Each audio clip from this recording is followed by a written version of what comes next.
Hello दोस्तों, Rana classes में आपका स्वागत है। तो आज मैं आपको आज की लेटेस्ट कम्पिटिटिव एग्जाम और जॉब अपडेट बताऊंगा। तो इस वीडियो को शुरू से अंत तक देखें। पसंद आने पर लाइक, नए लोग सब्सक्राइब करना ना भूलें। सबसे पहले BSSC CGL मेंस का है जो कि आज परीक्षा है, प्रवेश है जो कि आपको 7 बजे से शुरू हो गई है और 9 बजे तक रहेगी। पहली पाली में आपको हिंदी रहेगी बहुत, और दूसरी पाली में क्या रहेगी, आपको GS रहेगी। बहुत सारे लोग प्रवेश कर गए होंगे, बहुत सारे लोग प्रवेश करने वाले होंगे। तो जो भी लोग इसमें भाग ले रहे हैं उन सभी को हार्दिक शुभकामनाएं और मेरी तरफ से आशीर्वाद है कि आप लोग अपने तरफ से जो कि बेहतर प्रदर्शन करें, और जितना आपका बेहतर प्रदर्शन होगा उतना है जो कि रिजल्ट के चांसेस बनेंगे या मेरिट में आने के चांसेस बनेंगे। और जहाँ तक सवाल है कुछ टिप्स का, तो मैंने दिया था कि कम से कम है जो कि 145 के आसपास बनाएं। इसलिए बनाएं क्योंकि यहाँ पर आपको फिर दोबारा मौका नहीं मिलेगा, क्योंकि आपको एकदम फाइनल एग्ज़ाम है ये। इसके बाद ना तो कोई शॉर्ट हैंड है, ना इंटरव्यू है। इसके बाद होता क्या है, इसके बाद आपकी एक रिजल्ट जारी हो सकती है, उसमें आपको कि आप क्वालिफाई हैं, लेकिन हालांकि उससे हो सकता है पता ना चले कि आप मेरिट में हैं कि नहीं। लेकिन फाइनली जो है एक जो मेरिट वाली आएगी रिजल्ट, वो 1 महीने के अंदर आ सकती है। तो उसमें अगर आपके रिजल्ट आते हैं तो आपके सिलेक्शन, फिर आप अपना स्कोर कार्ड देख सकते हैं, फिर कट ऑफ भी जारी होगा। लेकिन ये जब फाइनल रिजल्ट जारी हो जाएगा उसके बाद होगा। तो इसके बाद जो प्रक्रिया है, उसके बाद आपकी सिलेक्शन हो जाएगी।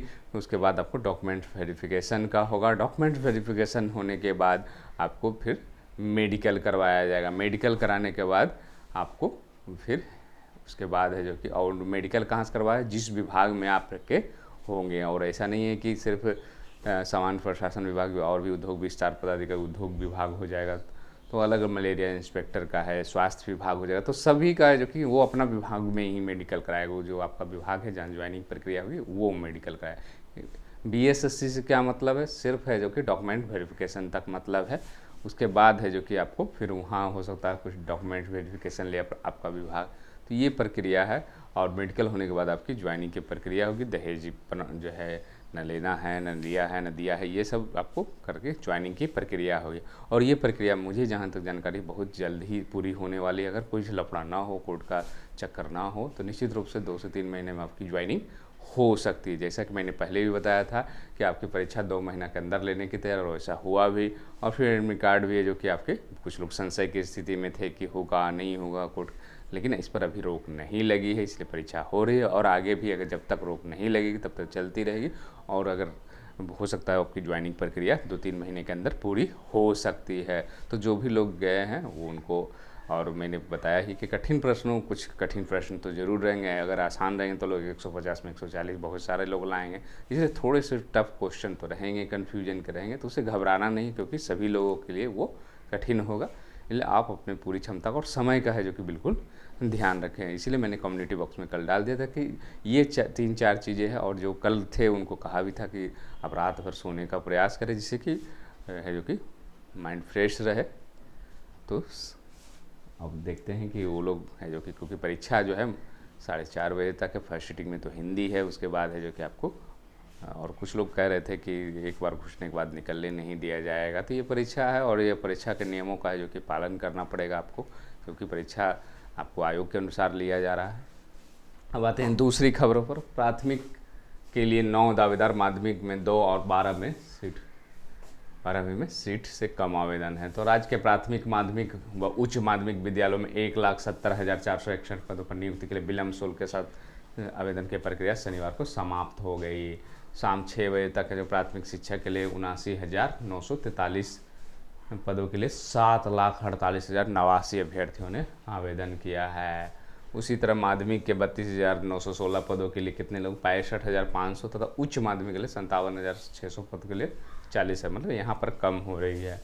प्राथमिक के एक पद के लिए 9, तो प्राथमिक के लिए एक पद के लिए 2 दावेदार हैं। वहीं उच्च माध्यमिक में बराबर में आवेदन नहीं। मतलब सबसे ज़्यादा जो लड़ाई होगी एक पद के लिए प्राथमिक के लिए होगी, क्योंकि यहाँ पर एक सीट के लिए 9 दावेदार हैं। उसी तरह माध्यमिक का है जो कि एक पद के लिए 2 हैं यहाँ, और सबसे कम उच्च माध्यमिक। लेकिन दिक्कत क्या होती है, उच्च माध्यमिक रहे जाए जिस सब्जेक्ट के लिए है उसमें आपकी फाइटिंग कितनी है, ये इम्पोर्टेंट है।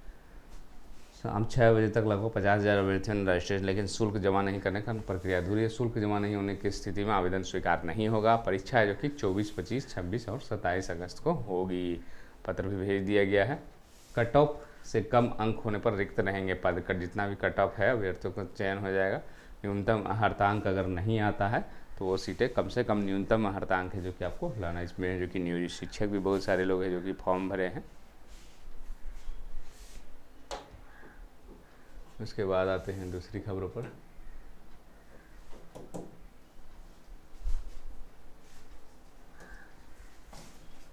यूजीसी नेट का 27 तक जारी होगा। एनटीए नेशनल टेस्टिंग जो एजेंसी है उसका रिजल्ट है जो कि 26 या 27 जुलाई को जारी होगा।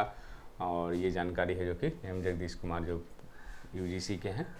और ये जो है 181 यूजीसी नेट का आयोजन 181 विषयों के लिए 2 चरणों में देश के 181 शहरों में हुआ था। इसमें शामिल 6,39,069 अभ्यर्थियों ने आवेदन किया था। पहले चरण की परीक्षा 13 से 17 जून तक तथा दूसरे चरण की परीक्षा जो कि 19 से 22 जून तक आयोजित किया गया था। और कल ही है जो कि आपको आया था कि सुरक्षा जो प्रहरी है उसका जो 30/7 को जो परीक्षा थी वो है जो कि रद्द कर दी गई है। बहुत सारे लोग हैं जो कि बीएसएससी इंटर लेवल सेकेंड की तो मैं बार बार कर रहा हूँ, ऐसी कोई जानकारी नहीं है कि अभी आने वाली, क्योंकि अभी राजस्व कर्मचारी, पंचायत सचिव, ये सब जो बड़े पद हैं उसके रोस्टर की प्रक्रिया चल रही है। और जब तक ये बड़े पद नहीं क्लियर होंगे तब तक ये वैकेंसी जो कि नहीं आएगी। इसलिए नहीं आएगी क्योंकि सीटों की संख्या जितनी ज़्यादा रहेगी, क्योंकि कई सालों के बाद निकलेगी ये भी, जैसे 14 के बाद है जो कि नहीं निकली है और 9 साल है जो कि इसके पूरे हो गए हैं। तो जब भी निकलेगी तो बड़ी संख्या में निकलेगी। और उसी तरह जो कि ग्रुप डी की, बहुत सारे लोग बीएसएससी ग्रुप डी की कर रहे हैं, तो क्योंकि बीएसएससी ग्रुप डी की प्रक्रिया भी उसमें लिखा हुआ था कि जब तक है जो कि जो लोग पहले से फॉर्म भर चुके हैं जिलों में उनकी है जो कि प्रक्रिया पूरी होगी, उसके बाद ही है जो कि आपकी है जो कि वैकेंसी आएगी। क्योंकि पहले उसमें लिखा हुआ था जो लोग बहुत सारे ज़िलों में जो रुकी हुई है ग्रुप डी की या कार्यालय परिचारी जो पद नाम है यहाँ, वो जब तक क्लियर नहीं, क्योंकि वो लोग फॉर्म भराया गया था और उसके बाद आगे की प्रक्रिया भी शुरू नहीं हुई है। जैसे ही ये खत्म होगी ये प्रक्रिया उसके बाद है जो कि आपकी वैकेंसी आएगी। तो इन्हीं अपडेट के साथ धन्यवाद।